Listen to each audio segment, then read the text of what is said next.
time. Okay, I got stuck on a corner that didn't exist. Very cool. Sliding around.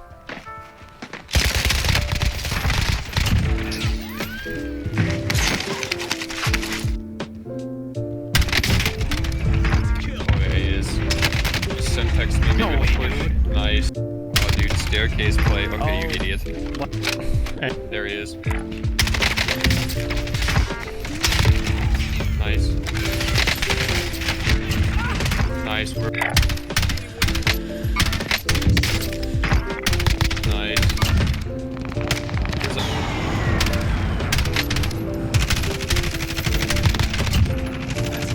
This guy's right here. Okay. Right here. Right on the hill. There we go. Within the Season 2 Battle Pass, the FARA 83 is the first new DLC weapon you'll unlock. I'm going to be sharing my tips and tricks for the DM Ultra grind, as well as its performance in multiplayer and Warzone, and if it's worth using post DM Ultra grind overall. The first thing I did with the assault rifle was took it into zombies and got dark ether right away.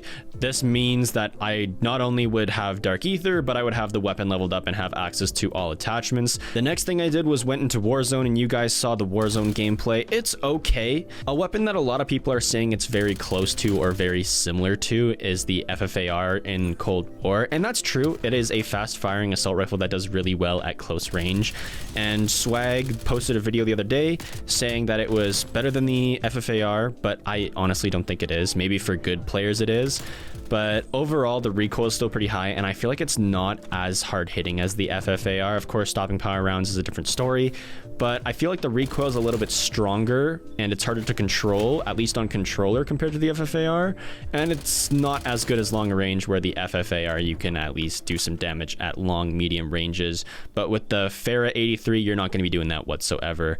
In multiplayer for Cold War, the attachments I run is the micro LED reflex sight or the axial 3x scope, depending on if I'm close range, long range. The suppressor for some stealth. For the barrel, I got the 18.1 inch takedown. The underbarrel is the Spetsnaz grip for horizontal and recoil vertical control. And for the magazine, I have the VDV 50 round fast mag. I have run these on all assault rifles. It's just my playstyle within Cold War. I've grown accustomed to these attachments for their pros and cons. Of course, attachments are a subjective thing, but if you want a long, medium range assault rifle that does very good in those situations and can hold its own in close range, try this setup if you guys would like to. In Warzone, I pretty much run the same attachments. I have the agency suppressor this time instead of the normal suppressor, and instead of the barrel, I have the 13.5 inch task force barrel, field agent grip, salvo mags, and micro LED reflex sight. Now that's kind of like a close range setup. Of course, it does also do well at longer ranges. You could switch around some attachments, make it aim down sight faster, increase that movement speed, but you'll also decrease that range. I find that range isn't a huge issue, so my class in Warzone isn't super optimized for what it could be, but that's just my attachments that you saw in the opening clips. Now let's go into talking about the DM Ultra grind. Really, you're gonna find no variation in this weapon compared to other weapons, where if you look at the MAC-10 and the SMGs, the MAC-10 had such high recoil compared to the other SMGs that some challenges were pretty hard. With the FARA 83, it's run-of-the-mill. You have headshots, your kills, you'll complete those just through normal gun use. The new map, Apocalypse, is amazing for getting kills against enemies behind cover. There's lots of cover and barricades and debris everywhere on this map that I actually completed the kills behind cover very fast and very quickly.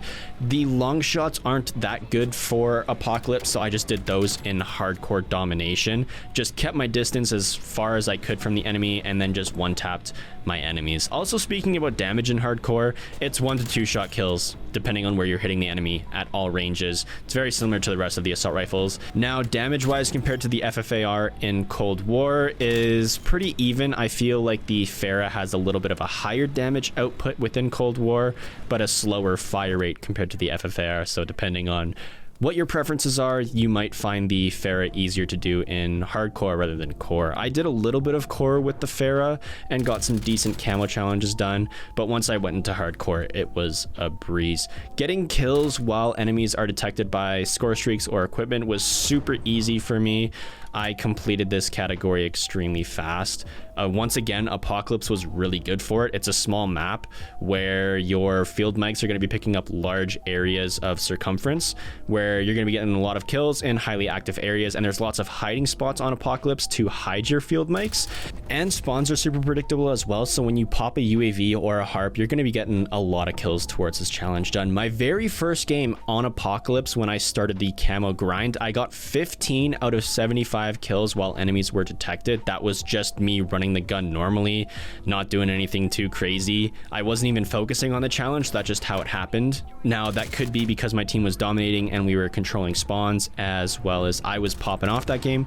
Of course, this is a very variable variation. Wow, that was a lot of V's really quickly, but of course, you could have games where you pop a UAV and your team starts getting dominated or spawn trapped or whatsoever. So if you're dominating a match, make sure you're using your score streaks when applicable in a good situation. Headshots were pretty easy in hardcore.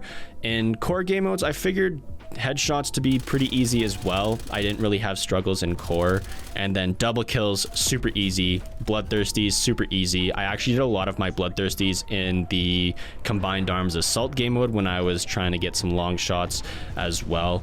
But I mean, bloodthirsties you'll do naturally. Everything camo wise, if you've already gotten DM Ultra on other weapons, will be easy. If you want this assault rifle to replace another assault rifle that's based in the game, I honestly would say don't. There is better assault rifles than the FARA in almost every situation. There's better long range assault rifles that I would not replace, and the FFAR I would not replace because it outperforms the FARA, at least right now. So if you're looking for a DLC weapon to replace an assault rifle, maybe the FARA if you're not a huge fan of the recoil of the FFAR.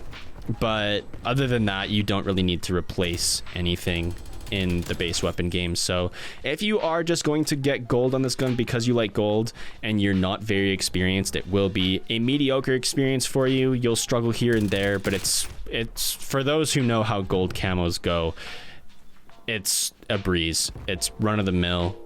It's very similar to the Krig, the QBZ, the FFAR. All the challenges are super simple and easy. But yeah, that's the FARA. It's not anything crazy like the MAC-10 was in Season 1. I will be doing the new SMG because I actually just unlocked that Battle Pass tier while I finished DM Ultra within Cold War. So you guys will be seeing that in the next couple days, as well as some Outbreak stuff. School's getting pretty busy right now as well, so video uploads are going to be spaced out as usual. Join the Discord, which is linked in the description, where I gave that update originally.